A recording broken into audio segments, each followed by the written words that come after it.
já logo no primeiro tema, sob o disfarce do cristianismo. Ou seja, fazendo essa analogia que eu acabei de falar, é tipo um cristão. E uma das coisas que mais me encantou nesse capítulo aqui é que não está sendo direcionado propriamente para quem não conhece a palavra de Deus.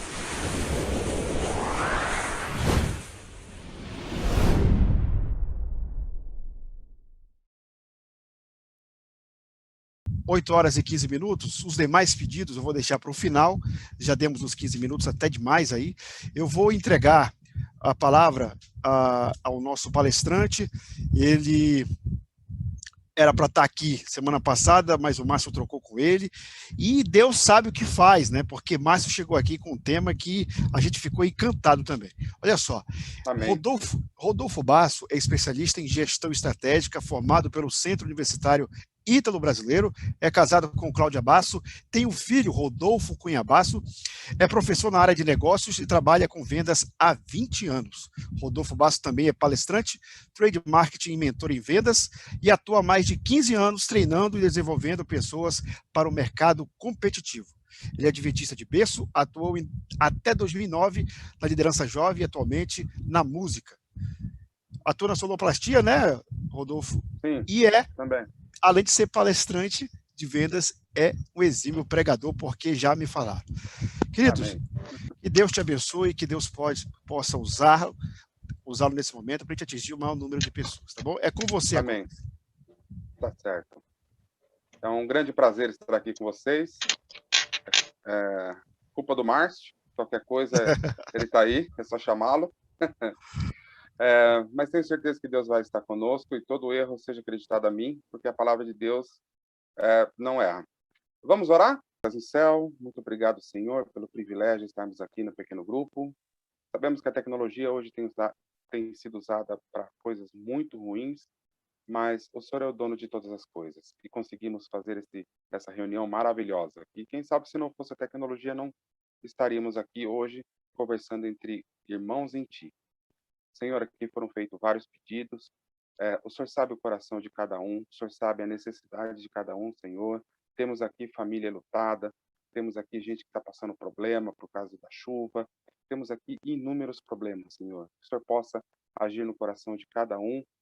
É lógico que nós queremos que as coisas se, se arrumem de algum jeito, mas acima de tudo seja feita a tua vontade.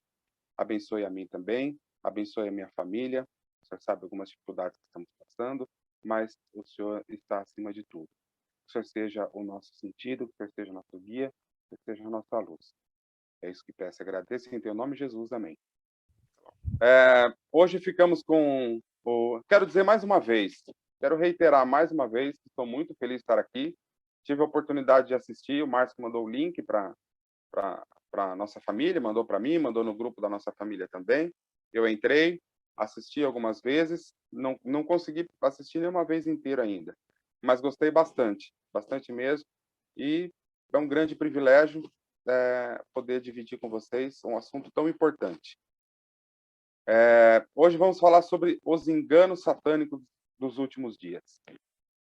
O negócio é o seguinte, conforme eu fui apresentado, eu trabalho com vendas já há mais de 20 anos, né? Sou adventista de berço, prego desde novo, sempre fui envolvido na música. Quando não era na música, música sempre fui, mas um bom tempo no departamento jovem também.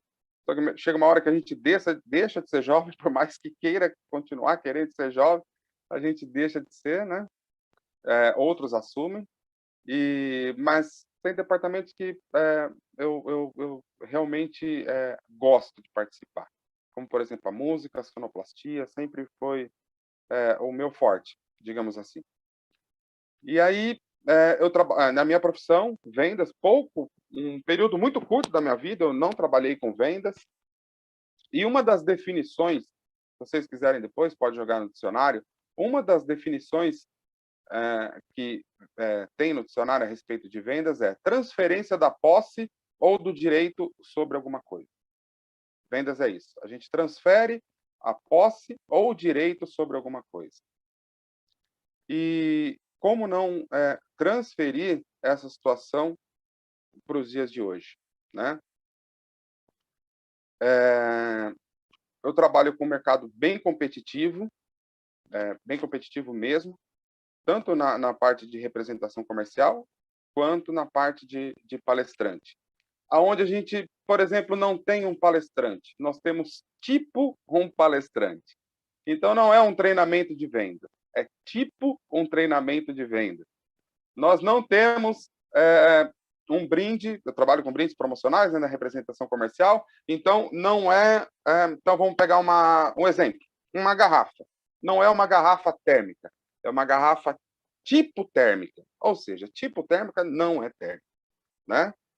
E aí, fazendo essa analogia, eu entro no assunto, já logo no primeiro tema, sobre o disfarce do cristianismo.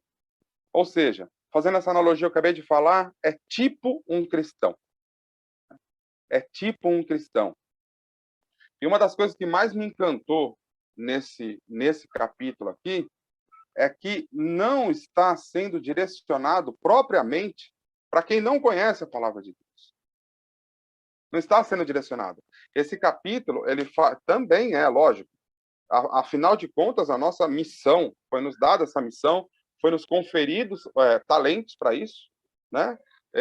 E, além de tudo, quando a gente pega a parábola dos talentos, a gente percebe a importância de multiplicá-los, não é só guardar e enterrar. Então, tudo isso é a nossa missão, levar a palavra de Deus, abreviar a volta de Jesus. Mas esse capítulo aqui, em especial, quando a gente estuda ele com atenção devida, ele se refere aos cristãos. Ele se refere exatamente aos que professam a fé. O que é ser um cristão?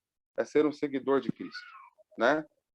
E ele abre aqui já, o capítulo abre falando algo que eu ouço, que nem eu falei para vocês, eu sou adventista de berço, então é algo que eu ouço desde que eu nasci, que seriam enganados, se possível, até os escolhidos.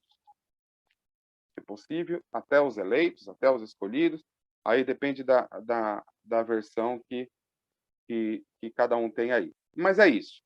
Até quem Deus selecionou, quem Deus escolheu, esses também estão no olhar vívido, né? Se tem algo que Satanás não faz, é descansar. Ele não descansa. Então, o que acontece? Se, parando para pensar, algo que eu ouvi desde criança, mas que cada hora eu gosto de olhar por um ponto de vista. Se vai enganar até os escolhidos, não dá para ser algo, não tem como ser algo muito superficial. Não dá para ser algo superficial. Nós temos aqui várias profissões. Temos o irmão que é radialista, temos o Márcio, que é jornalista, tem eu, que sou palestrante, vendedor. Enfim, temos várias profissões aqui. Quando nós pegamos a nossa profissão, a gente cria uma experiência. Então, o irmão, só de ouvir, só às vezes da forma como a pessoa fala, ele sabe se é um radialista ou não. O Márcio, só da pessoa, do jeito que ela escreve, as ponderações que ela faz, como ela coloca aquele ponto de vista, se coloca ponto sobre ponto, enfim, a forma, a estrutura de uma fala, ele claramente ele vê se é um jornalista ou tipo um jornalista. Então, aqui cabe uma grande reflexão mesmo, que é como Satanás vai conseguir enganar, se possível, até os escolhidos. Inclusive, um trecho aqui diz o seguinte, que temos muito mais a temer dentro da igreja, temos muito mais a temer dentro do que fora. Mas espera aí, né? Voltando um pouco. A igreja não é a casa de Deus? É a casa de Deus. Quão bom e quão maravilhoso é que os irmãos vivam em união, essa união em Jesus Cristo. Nem é para ficar pendurado um na casa do outro, embora seja gostoso fazer uma visita, receber uma visita, desde que não aglomere, né, não esteja na pandemia. Mas, assim, eu volto para aquele ponto de vista. Ele vai enganar, se possível, até os escolhidos. Até os escolhidos. E aí,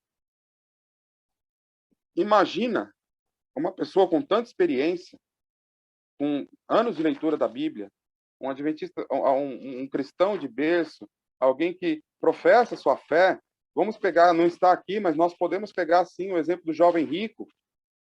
Ele olhou para Jesus e falou: mestre, eu te sigo, né? Eu te sigo, guarde seus mandamentos. O que me falta? Né? Ele não tinha entregue o coração. Mas ele ali era um bom jovem, aos olhos da sociedade, era um jovem muito bom.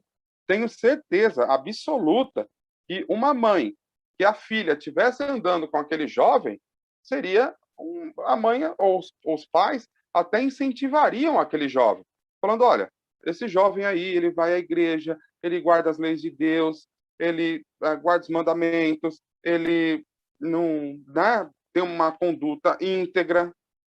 Tenho certeza que qualquer pai, qualquer mãe, né? Isso é uma coisa da minha cabeça, mas eu digo como certeza, não porque está escrito, tá? E sim pelo decorrer da história. Mas por quê? Porque somente Jesus sabia como é que estava o coração dele. Somente Jesus sabia como é que estava o coração daquele jovem. E é exatamente nesse ponto que Satanás pega. É nesse ponto que o inimigo ele está fazendo o seu trabalho. Inclusive, um dos pontos aqui diz assim, que todas as obras serão julgadas. Todas. Se a gente pegar até mesmo lá em Eclesiastes 12, 14, se não me engano. Tá, porque Deus há de trazer juízo a toda obra, e até tudo o que está encoberto, seja bom ou seja mal. Então, a gente, às vezes, parte de uma premissa que é assim, né? Eu não sei quantos de vocês já ouviram. Olha, eu não faço mal para ninguém, eu não bebo, não tenho vício, eu só não gosto de ir na igreja, tenho minha fé, acredito em Deus. Esses aí, esses, infelizmente, se eu, Rodolfo, né, quando começa por mim, mesmo porque na conjugação do verbo, eu sempre, quando começa por mim, é eu, né? Eu faço, eu oro, é sempre eu, depois é tu, depois é eles, enfim. Então, se for começar, tá, começa por mim. Então, toda vez que eu tenho um pensamento desse, eu me torno uma presa muito mais fácil ainda. Muito mais fácil, né? Se os escolhidos estão sujeitos a serem enganados, imagina, voltando lá atrás como eu comecei, o tipo cristão, né? A fantasia de um cristão, o disfarce de um cristão. Lembra que esses dias atrás, não faz tanto tempo, eu fui à casa de um colega que fazia tempo que eu não ouvia, a gente estava fazendo uma transação comercial, não era nem uma visita de rotina, a gente tem evitado aí por causa da pandemia. Embora ele seja um grande amigo, ele tem idade para ser meu pai. Inclusive, 2 dos filhos dele têm praticamente a minha idade, né? Um é um pouquinho mais velho e um é um pouquinho mais novo. E eu lembro que eu cheguei, eu estava de boné, eu estava com boné, estava com óculos e estava com uma máscara. A máscara que a gente usa, né? E aí eu desci do carro, não fui com o meu carro, fui com o carro do meu filho. Meu carro estava estacionado na rua, é uma rua bem apertada, o Márcio conhece a rua da minha casa, uma rua bem apertada e quando está cheia é complicado, não acha vaga. Então fiquei com receio de tirar meu carro e depois perder a vaga, fui com o carro do meu filho. É próximo à nossa região aqui. E quando eu cheguei lá e desci, a filha dele não me reconheceu. E ela ficou olhando como quem diz, por que parou o carro na frente da minha casa, né? Embora ele mora numa rua muito, muito estreitinha, eu parei do lado oposto à calçada, que é um combinado do pessoal da rua mesmo, todo mundo estacionado de um lado só para atrapalhar menos quem passa.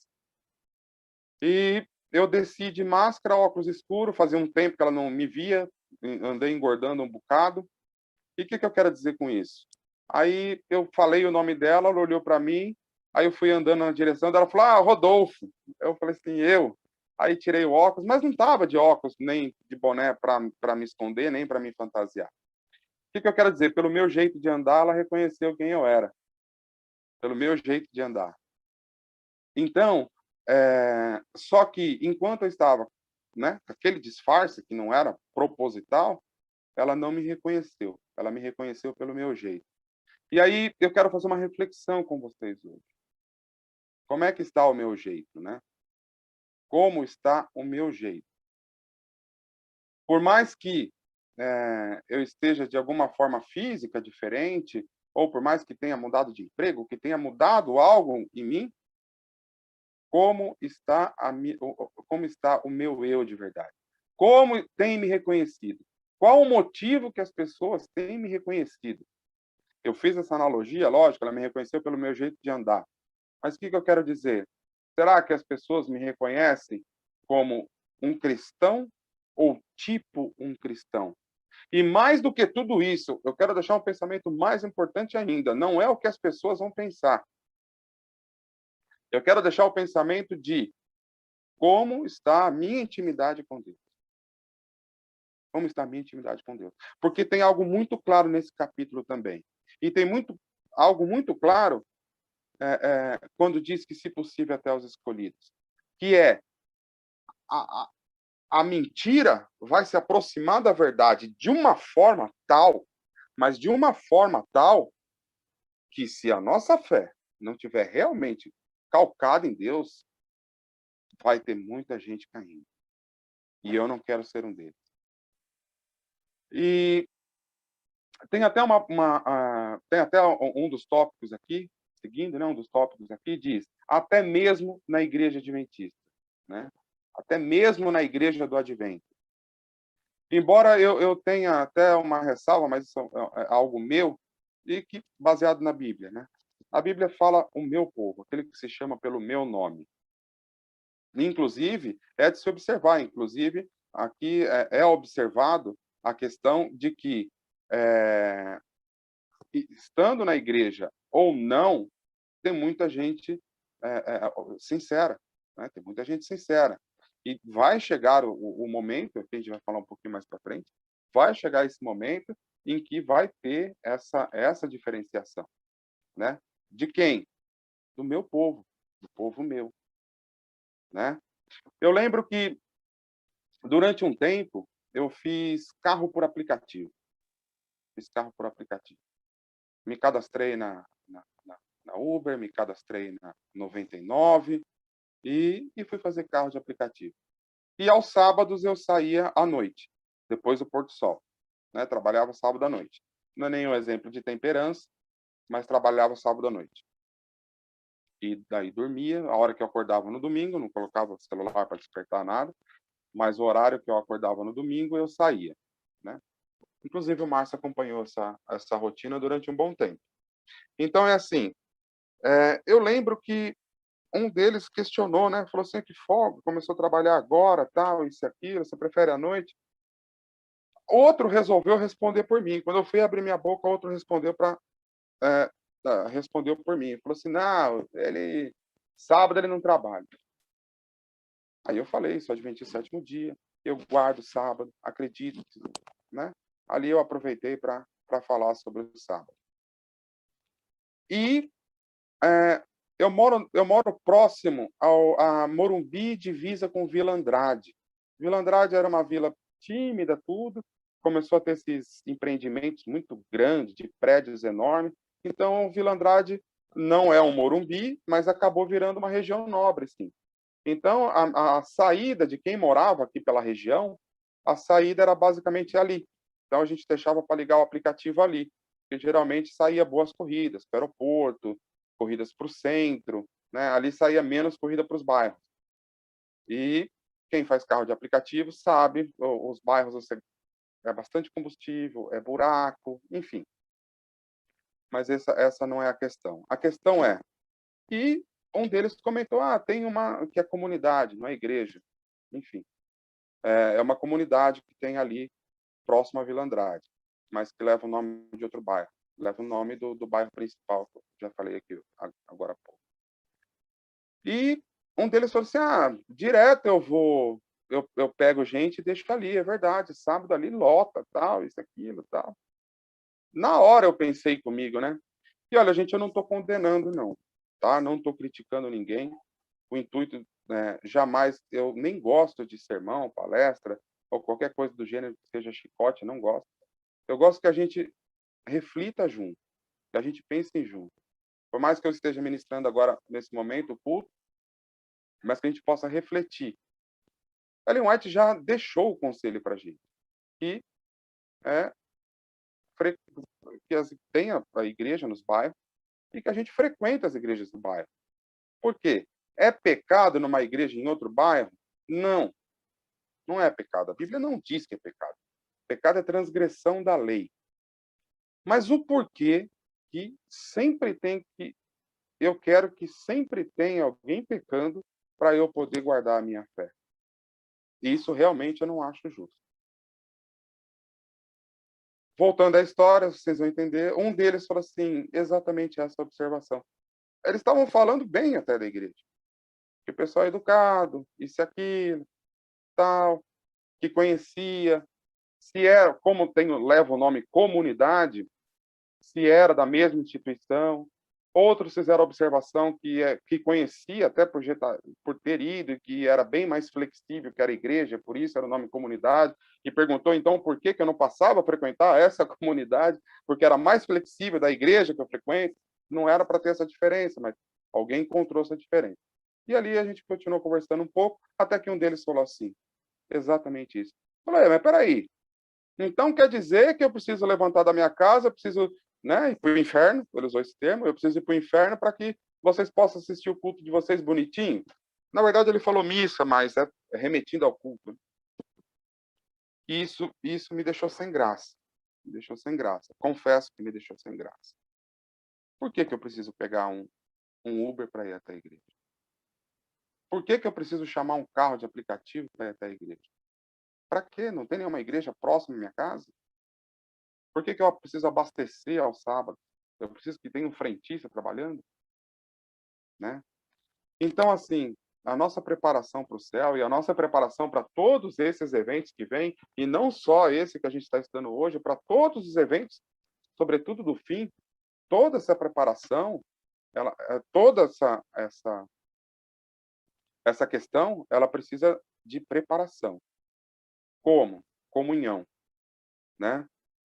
E aqui diz, nessa parte, até mesmo os adventistas, por quê? Aí diz assim, os obstáculos à força e ao êxito são maiores da parte da própria igreja do que do mundo. Os incrédulos têm o direito de esperar que os que professam observar os mandamentos de Deus e ter a fé em Jesus façam muito mais do que qualquer outra classe para promover e honrar mediante a sua vida coerente, seu exemplo piedoso, sua influência ativa, a causa que representam. E aí eu volto à questão aqui com os nossos amigos aqui. Quando vem o Rodolfo Basso, qual referência tem? Aqui está muito claro. Aqui está muito claro que eu tenho a responsabilidade, é minha, porque eu professo a fé. Essa responsabilidade, ela é minha. Mas até que ponto eu estou usando essa responsabilidade para dizer que eu sou o dono da verdade, eu sou o dono incondicional da verdade? Ainda que os mandamentos, eu creio que é a verdade, a Bíblia, a palavra de Deus é a verdade. Mas até que ponto eu vivo intimamente essa verdade? Uma coisa é eu saber a verdade. Uma coisa é eu acreditar que exista uma verdade. Outra coisa é eu praticar essa verdade, que é completamente diferente. É completamente diferente. Né? Como eu disse para vocês, a menina me reconheceu, né? A moça me reconheceu, a filha do Manuel, ela estava com o esposo, a filha, e o esposo eu conheço há pouco tempo, ela casou há pouco tempo, mas a filha eu conheço há mais tempo também. A filha também não havia me reconhecido. Não havia me reconhecido porque eu estava de máscara, né? Como falei para os irmãos aqui, para os amigos, que estava de boné. Mas, pelo meu jeito de andar, eles me reconheceram. Trazendo isso para a vida cristã, né? Voltando. Será que me reconhece? Os Ubers me reconheciam? Aquele pessoal que andava me reconhecia pelas minhas atitudes, pelos meus atos? O que eles entenderam ali? Eles entenderam que eu guardava o sábado. E foi bacana, mas até um deles levantar a questão. Então, quer dizer que o seu pessoal precisa que eu vá para o inferno para poder ir para a missa. Então, a gente realmente não dá para fugir da palavra de Deus. Não dá para fugir. E a gente foge na música. Aqui faz uma menção muito importante sobre a música. Que nem eu falei aqui, né? Eu sou da música há muitos anos, já arrumei bastante animosidade em comissões a favor da bateria de percussão. Isso daria outro assunto, um outro dia, numa outra oportunidade, né? Porque, na verdade, são vários instrumentos de percussão ali, né? Mas, outro ponto, já que está falando da nossa própria igreja, outro ponto. Eu estava conversando com um rapaz, a gente tinha, vira e mexe, a gente reunia, tinha uma programação especial, isso e aquilo, então a gente reunia uma banda e fazia essa programação especial. Até que um dos rapazes falou que não dava mais para ele participar. E nós perguntamos, por quê? Poxa vida, que pena. Ou seja, ele estava recebendo aos sábados para tocar na igreja. E eu falei com o pastor sobre isso. Falei, pastor, não está certo. Não está certo. Realmente, é a nossa vontade de ter ali uma música bonita, é a nossa vontade de ter algo interessante, algo atrativo, algo que não fure, porque daí é o salário, ou Deus precisa disso. E o pastor me falou dos levitas e confesso que até hoje ele não me convenceu dessa situação. Então também não quero falar de forma alguma mal da igreja que eu frequento, mas é uma advertência aqui. Mesmo porque eu vou falar algo para os irmãos, algo técnico. A música, o nosso organismo, ele é todo rítmico. O nosso organismo não tem nada fora de compasso. O nosso coração, a batida, ela é rítmica. O nosso sistema, que antigamente digestivo, né, depois englobaram tudo, o nosso sistema digestório, desde que a gente coloca o alimento na boca, tem a salivação, vai para o esôfago, cai para o estômago, todo o sistema nosso, ele é rítmico.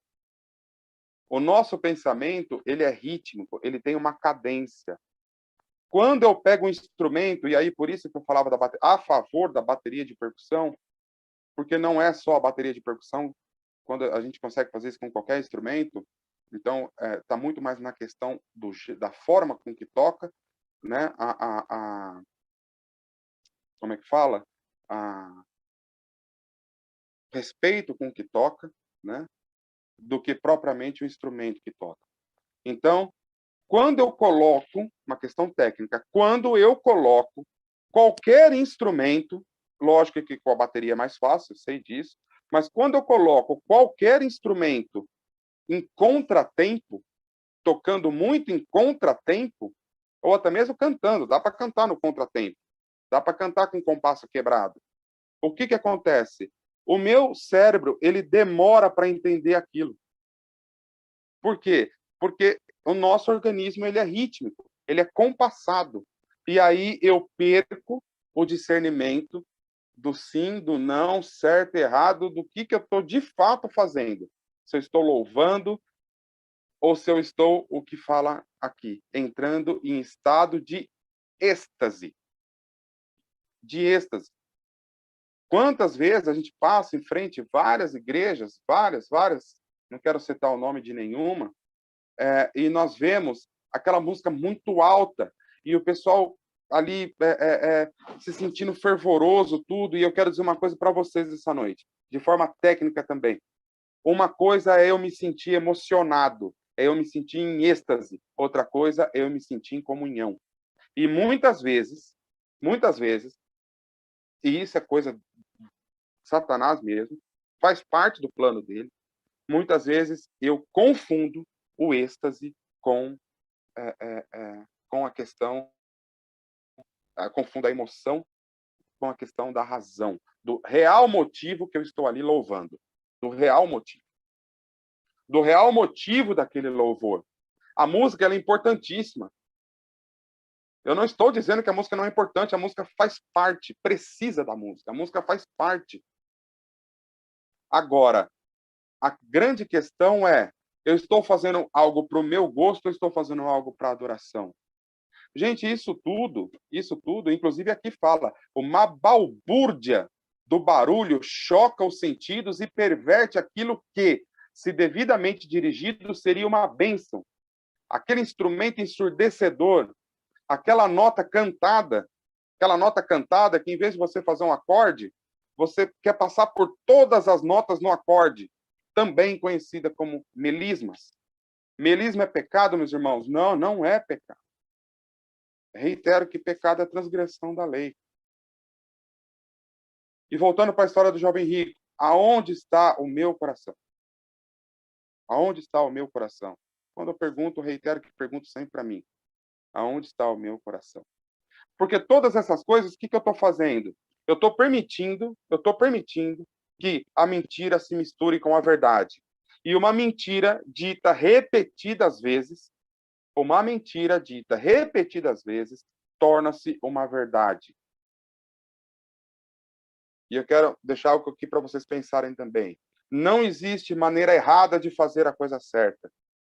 Então, a partir do momento que aquela pequena mentira, ou aquela meia mentira, que é uma mentira inteira, ou aquela meia verdade, que também é uma mentira inteira, entra e torna-se uma verdade, tornou-se uma verdade mentirosa. E esse negócio que os fins justificam os meios é coisa do demônio. Os fins nunca vão justificar os meios, a não ser que os meios sejam calcados na palavra de Deus. E isso para tudo, tá? Isso para tudo. Inclusive, antes de começar aqui, eu estava dizendo aqui para o irmão, dizendo assim, que todos nós vendemos, né? Assunto para outro dia também. Mas nós vendemos, o que nós postamos, nós vendemos. Eu não sei se vocês, às vezes, têm nas redes sociais, Instagram, Facebook, enfim. Muitas vezes você pega alguém ativo na igreja, alguém que participa, e você não sabe distinguir uma foto de alguém que desfila, que está desfilando ativamente também no carnaval. Com os trajes mínimos, é uma foto cantando, outra foto com traje mínimo. Gente, aonde vai levar nos vai levar isso? A gente tem que parar para pensar que, se possível, vão enganar até os escolhidos. E aí entra num outro assunto que diz assim, tem esse assunto da música, ó, só para frisar bem, é técnico isso que estou falando, nosso organismo ele é ritmo. Cuidado com o que ouve, porque pode tirar o seu senso de sim e de não. Eu não sei quantos aqui já foram em reunião de marketing multinível, ou já foram em reunião de coach, nada contra... Já foi? Então sabe como é que é. A música como é que é?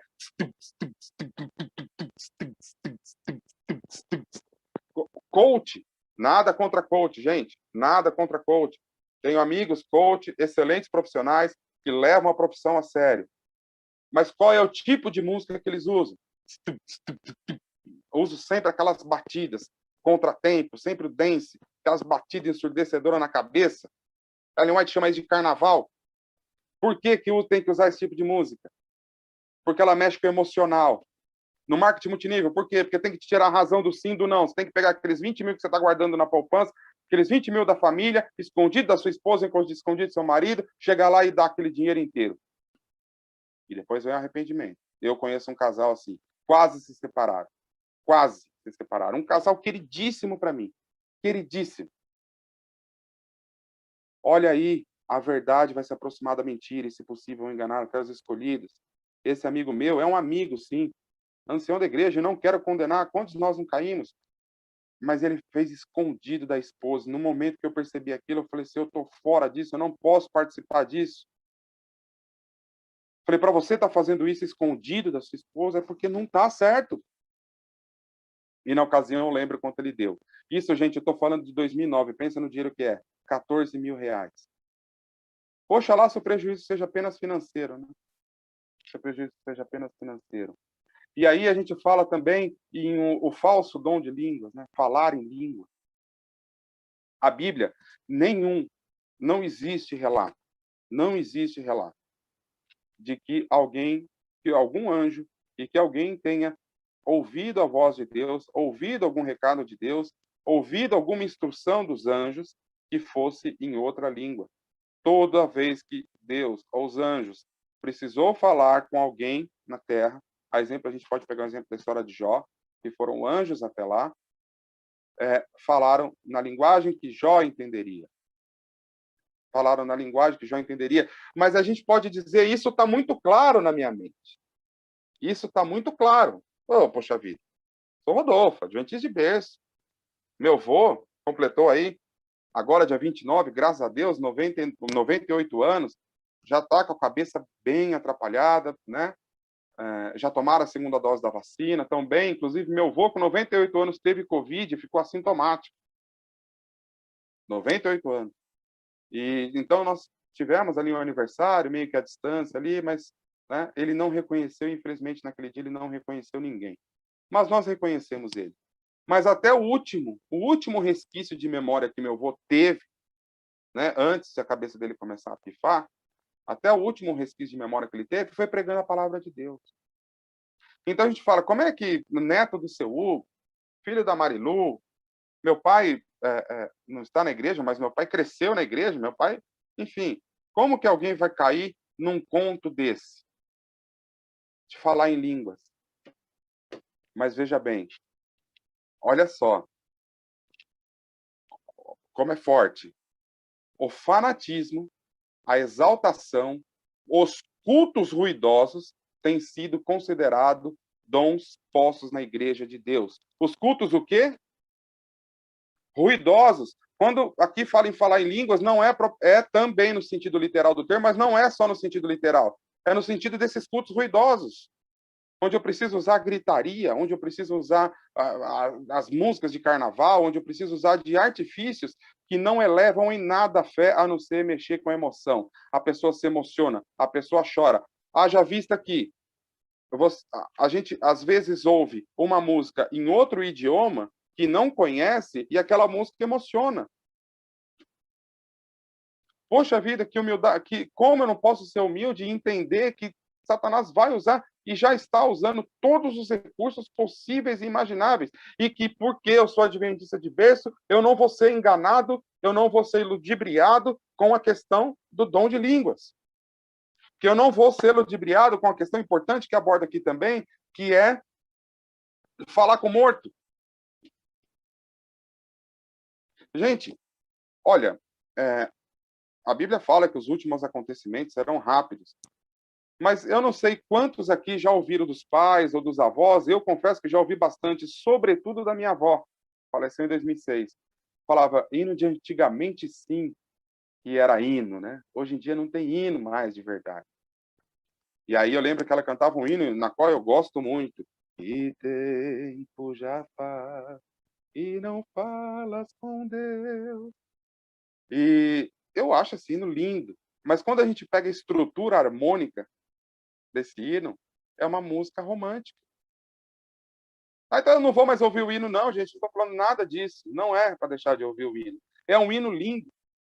Mas a estrutura dele, ela mexe com o nosso sentimento. É sempre a verdade que deve prevalecer. É sempre a Bíblia que deve prevalecer. Outra coisa, falar com mortos, né? Não, eu não vou cair nisso. Isso aí é para quem está começando agora, para quem não está com a fé pré-estabelecida. Eu lembro que num desses multirões de batismo, eu já extrapolei o tempo aqui? Como é que tá o meu tempo aqui? Estou fechando já quase. Fique à vontade. Tá, já tô quase fechando. Aí tem a questão, né?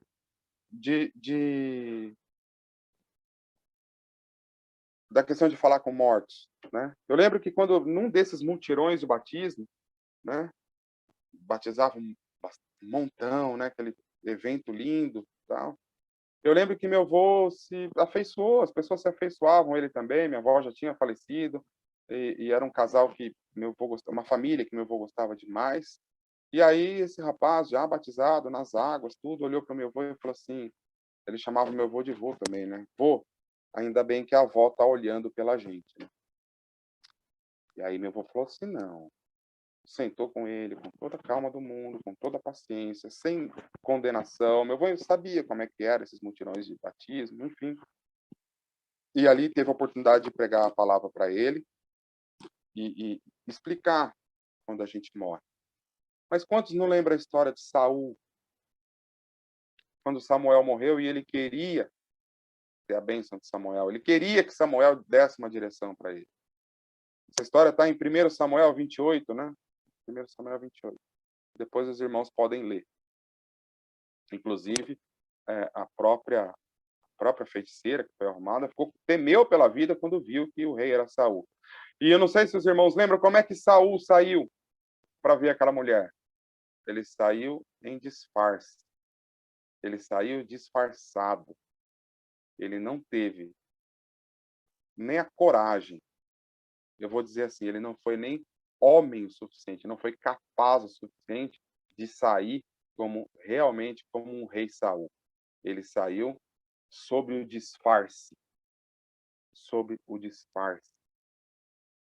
Eu lembro que um dia uma pessoa muito querida, muito próxima a mim, estava fumando maconha. E aí um vizinho nosso viu, foi até ele, escondidinho ali, e aí ficou na espreita, e aí ele segurou aquela fumaça, e esse meu vizinho, que já é falecido, um senhor de idade, dedicou a vida à igreja, e ficou olhando para ele, e aí chegou uma hora que eu tinha que soltar a fumaça, não tinha jeito. E ele falou assim, e ele não falou nada da fumaça, ele só falou assim, olha, Adão e Eva também um dia se esconderam. E eles não se esconderam porque estavam se sentindo salvos. Eles se esconderam exatamente porque estavam se sentindo perdidos. Eles sabiam que tinham pecado.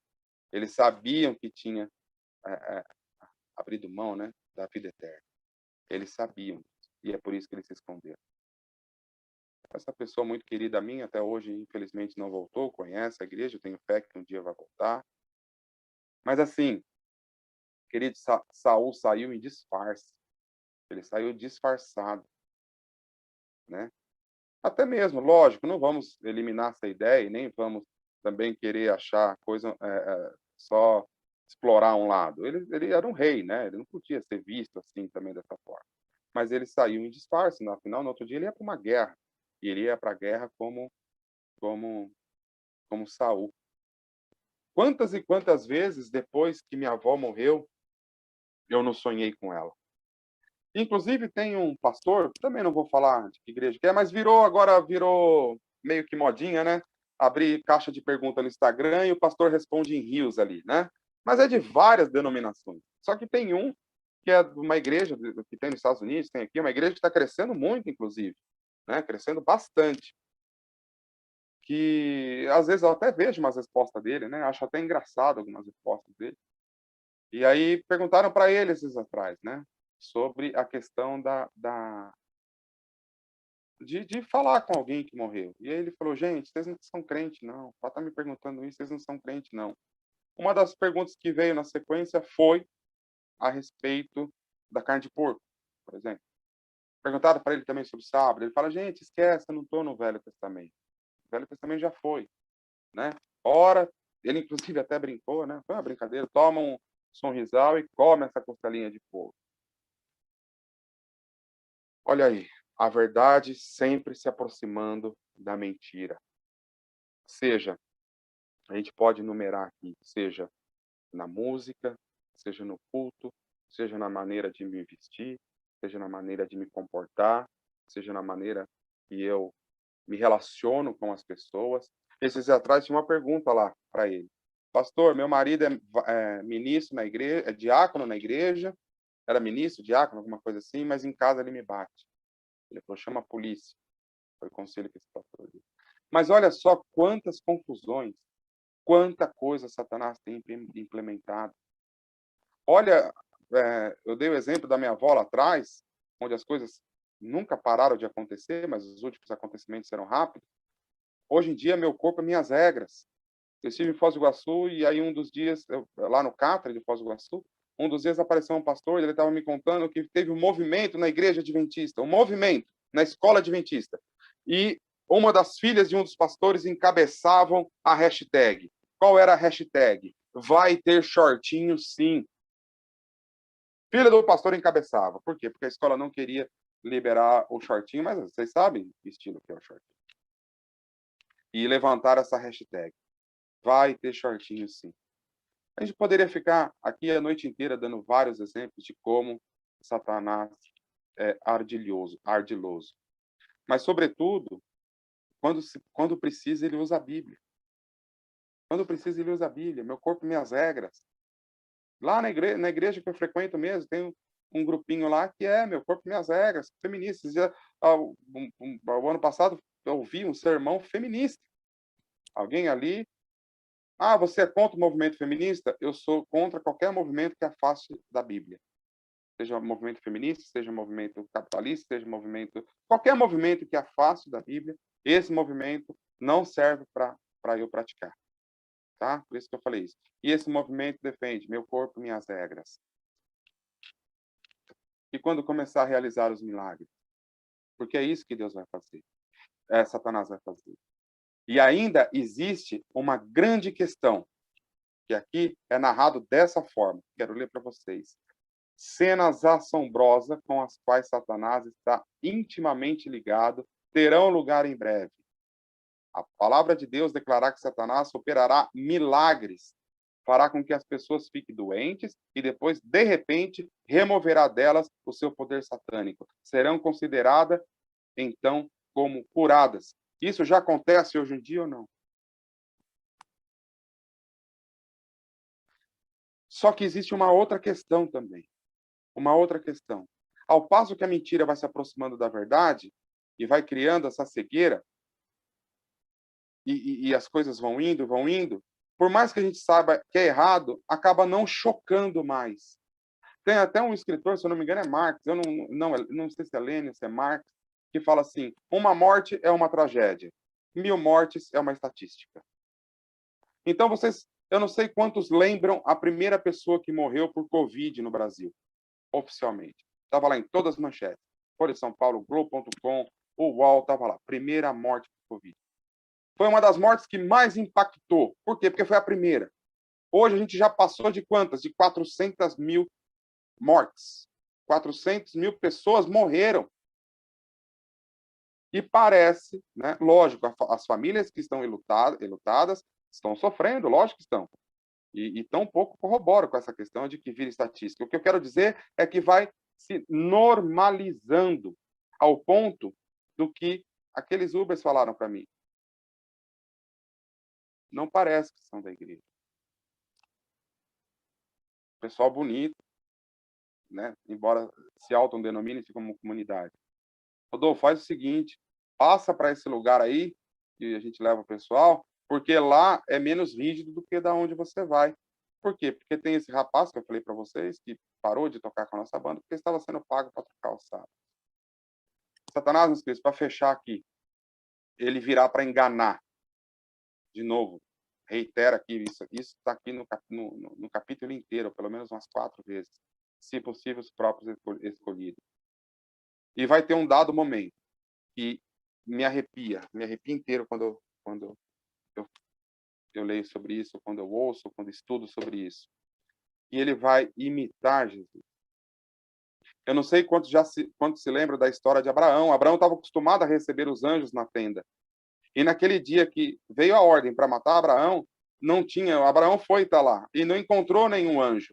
E no decorrer do caminho todinho, Abraão, isso aí está no Patriarcas e Profetas, Abraão, o tempo inteiro, nos 3 dias, ele só teve a certeza que realmente era a voz de Deus, que era Deus pedindo para ele fazer aquele sacrifício do próprio filho, quando ele viu a nuvem sobre o morro. Porque até então Satanás ficava trabalhando na cabeça dele. Olha, quem fala isso não é eu. Quem fala isso é o inimigo. Se passando por Deus. Satanás se passa por Deus, ele é sujo. Se for preciso se passar por Deus, ele se passa. Se for preciso usar a Bíblia, ele usa. Se for preciso usar uma música falando de Deus, louvando a Deus, enaltecendo quão grande é Deus, ele vai usar essa música. Ele não tem limite nenhum. E vai chegar um dado momento que ele virá, ele vai vir como se fosse o próprio Jesus. E aí não vai ser só na televisão, pedindo para a pessoa doar tudo que tem, não, para poder ser curada. Ele vai fazer esse evento em vários locais, um diferente do outro. E enganar quem? E, sobretudo, até os escolhidos.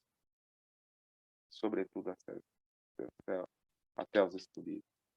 À medida que se aproxima o segundo aparecimento do nosso Senhor Jesus Cristo, instrumentalidades satânicas serão impelidas por um poder de baixo. Satanás não somente aparecerá como ser humano, mas personificará a Jesus. E o mundo que tem rejeitado a verdade o receberá como Senhor e Rei dos Reis. Vai ser pessoas no mundo inteiro, em vários locais do mundo, que cresceram, quem sabe, como eu, como alguns aqui, cresceram na igreja, pela falta de comunhão, pela falta de fé, pela falta de estudo da Bíblia, se ajoelhando, se prostrando perante a Satanás. Mas a gente está começando hoje, tá? A gente está se prostrando perante os enganos, está se prostrando perante os engodos, perante a vestimenta. E eu quero deixar agora a última reflexão para os irmãos, que os irmãos pensem aí. A não ser que tenha alguma dúvida ou quem queira acrescentar algo. Eu costumo fazer essa pergunta a alguns irmãos meus. O que eu quero comer? Primeira coisa que eu quero comer quando chegar ao céu. Essa é boa para o Marcos. O que eu quero comer quando chegar ao céu? Como é que eu imagino que será a roupa quando chegar ao céu? Se tiver uma forma de eu ter uma casa, como que será a arrumação da minha casa lá no céu? Vou preparar-vos o lugar, vou ter minha casa. Qual a primeira coisa que eu quero falar quando chegar no céu? Qual o primeiro louvor que eu quero cantar quando chegar ao céu? Qual o primeiro bicho que eu quero passar a mão? Entre as crianças fica meio que clássico, é o leão, né? Tem até a música do Arauto Surrey, né? Fala que brinca com o leão. Mas aqui vai ficar a pergunta agora para a gente refletir. O que eu estou comendo aqui na terra para chegar ao céu? Como está a minha casa aqui, a arrumação da minha casa, e quando eu digo arrumação é de uma forma geral, para eu chegar ao céu. Afinal, eu e minha família serviremos ao Senhor, não é? Que tipo de roupa eu estou usando aqui para eu poder chegar no céu?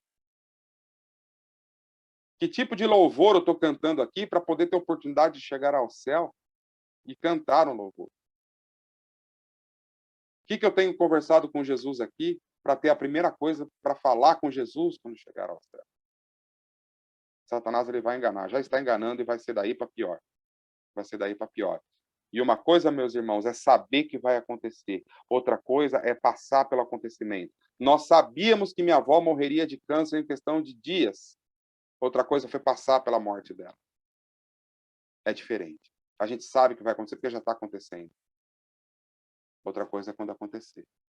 Se a gente não tiver calcado na fé, calcado na rocha, que é Jesus, ainda que nós sejamos escolhidos, e somos, afinal Jesus morreu por nós, ele vai tentar nos enganar.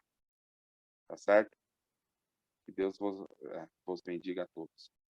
Eu quero dizer a vocês que é muito importante que você se inscreva no canal, você que está assistindo agora, e ative o sininho. E se gostou da palestra do Rodolfo, você coloca aí um amém ou simplesmente manda uma mensagem para ele, tá bom? É muito importante isso para a gente, essa interação. Rai Cordeiro. Só para complementar o que ele está falando aí, Ale, é uma triste e dura realidade que nós, como cristãos, estamos vivendo.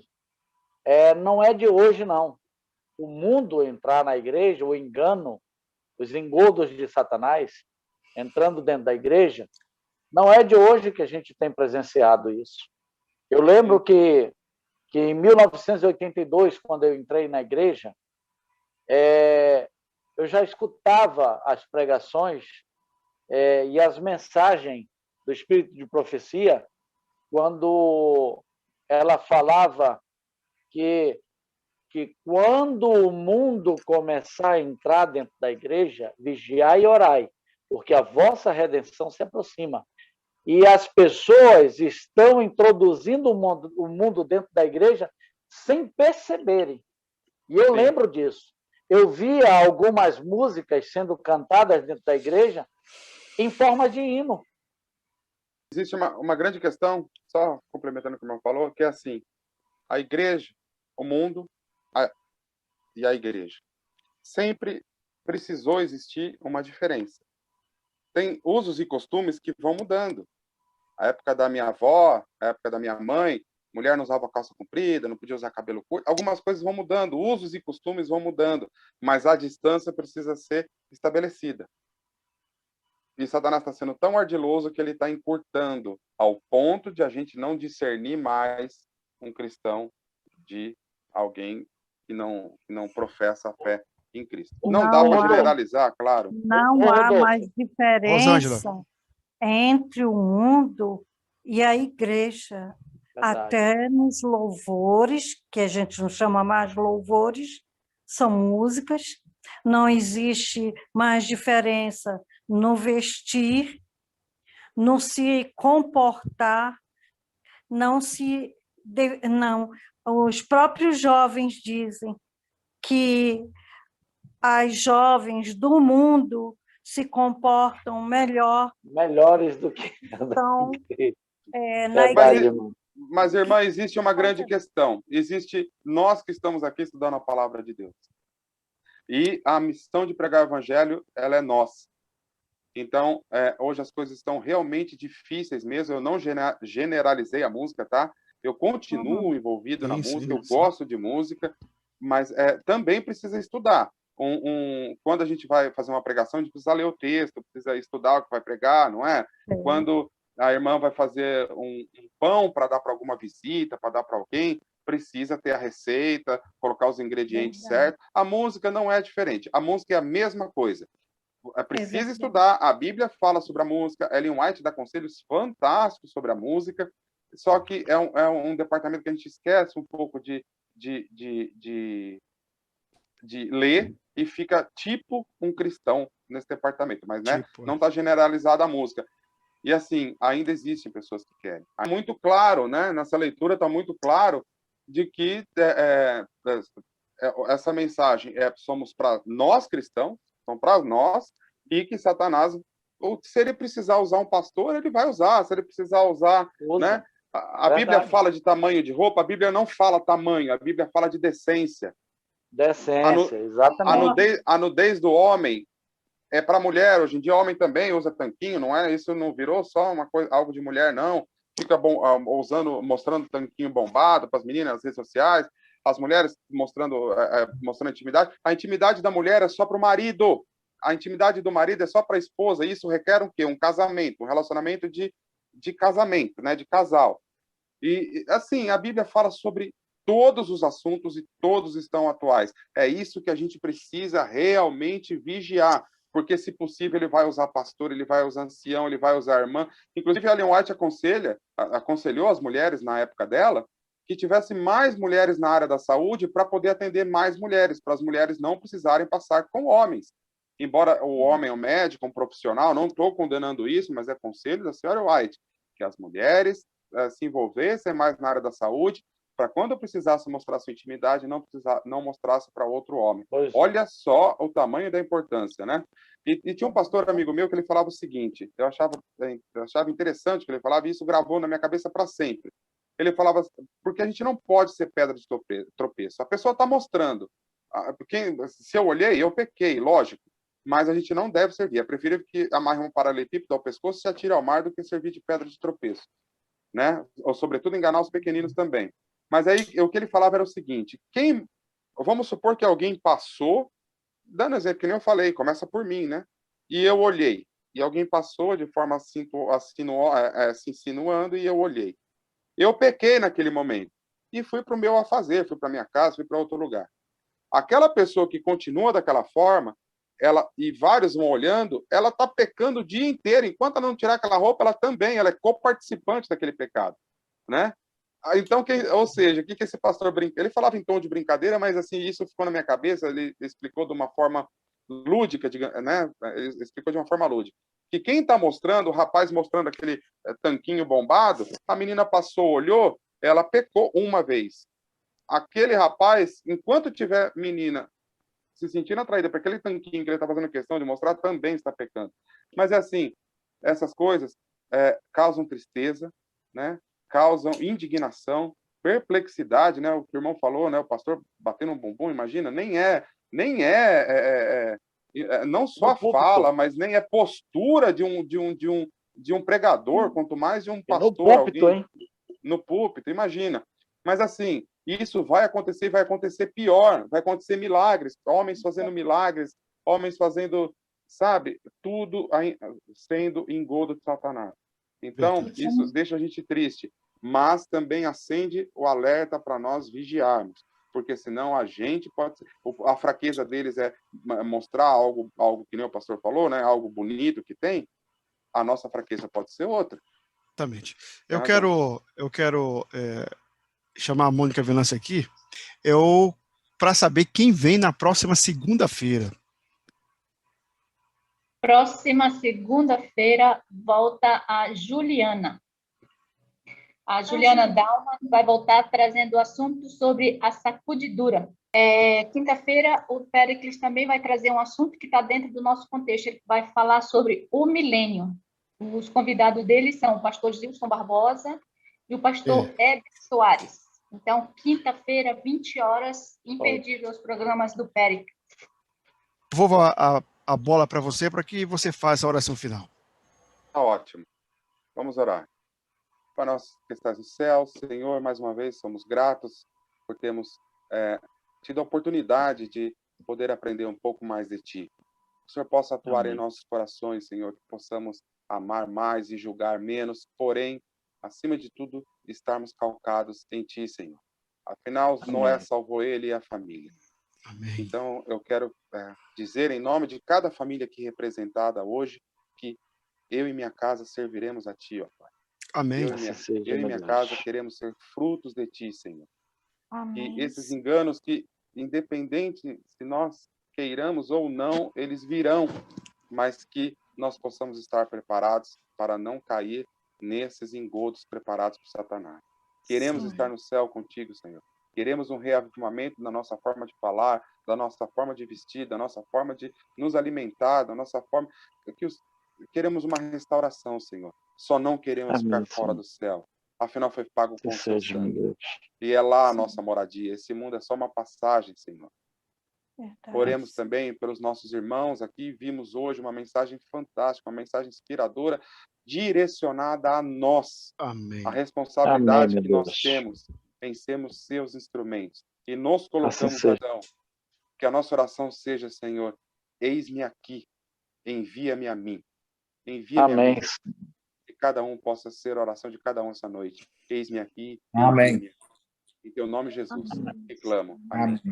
Amém.